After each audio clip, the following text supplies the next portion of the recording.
Herkese yeniden salam dostlar. Bugün karşınızda yepyeni bir, farklı bir vloglanam. Bugün qrupalaşma nişanı ve sizinle birlikte oraya hazırlaşacağıq. Nişana gedəcəyik ve nişana qayıdacağıq. Maraqlı bir gün olacağını ümid edirəm. Çünki ilk dəfədir ki, hansısa bir podruqamın bir xeyir işinə gedirəm.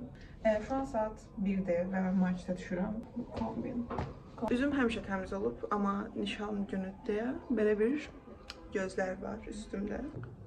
Hal-hazırda saat 2'dir. Özümə belə bir sabah yeməyisi yaptım. Bunu yiyeyim. Hazırlama vasfına keçəndə geleceğim. Bəli dostlar, hal-hazırda saat 5'in yarışdı. Mən 5'də falan çatdım çünki yol uzaqdır. Saçım belə oldu. Niyə çəkmədim? Çünki Instagram səhifəmdə saçımın edilişini və buna çox oxşar makyajın Get Ready With Me'sin çəkmişəm.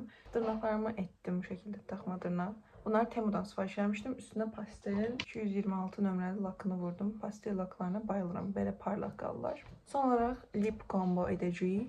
Lip combo olaraq da birinci qırmızı pomada vuracaqdım. Sonra Golden Rose 504 bir də bu glosu vuracağım. Dostlar çok şeydi. Bir şey vuracağım buradan. Şəkilən belə saydım. Dolanı mən düzəldəcəm. Gloss falan da vuracağım. Amma ümumi fix belə görünürüm. Uşaqlar hal-hazırda Ayşə ilə gidiyoruz.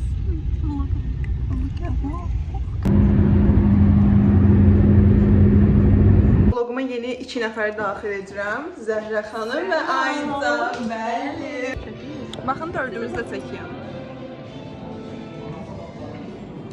Oturduk dostlarımıza böyle konfetler koydular, başımızı kattılar. Tez gelmişik.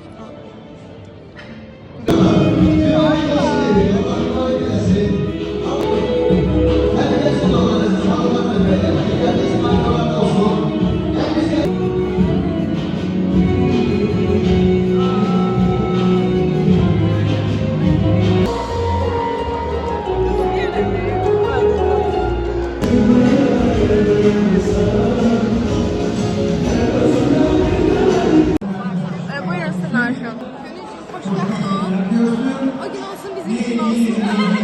Abone. Mən də Allah xoşbəxt versin. Starsamışsın olsun. Bəli, Təbii ki, yəni öpürəm səni çox xoşbəxt ol. Oğullu qızdır, nəvəli, nəticəli, ikizdə üçdür. Bəxt eləsin. O gün olsun. Yəni gələn il çocuğunuzun doğuşuna gelelim. İnşallah amin. Mən təbrik edirəm səni. Çox xoşbəxt olun. Bir sürü uşaqlarınız olsun.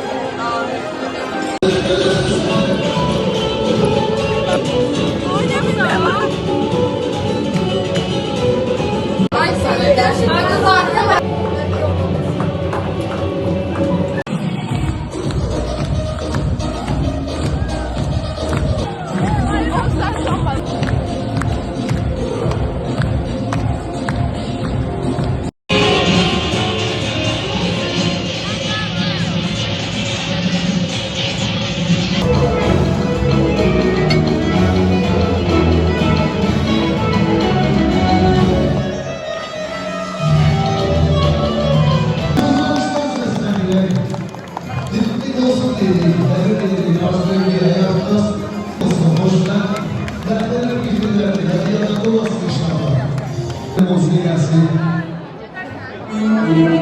Bu videoyla da vlogu sona çatdırıram. Çox bir şey çəkə bilməsəm, nişan həqiqətən də çox maraqlıydı. Həmçinin telefonumda yeri dolmuş deyə bir şeylər çəkə bilmədim. Yenidən buradan könüllü təbrik edirəm. İnşallah çox xoşbəxt olar. Sağ olun.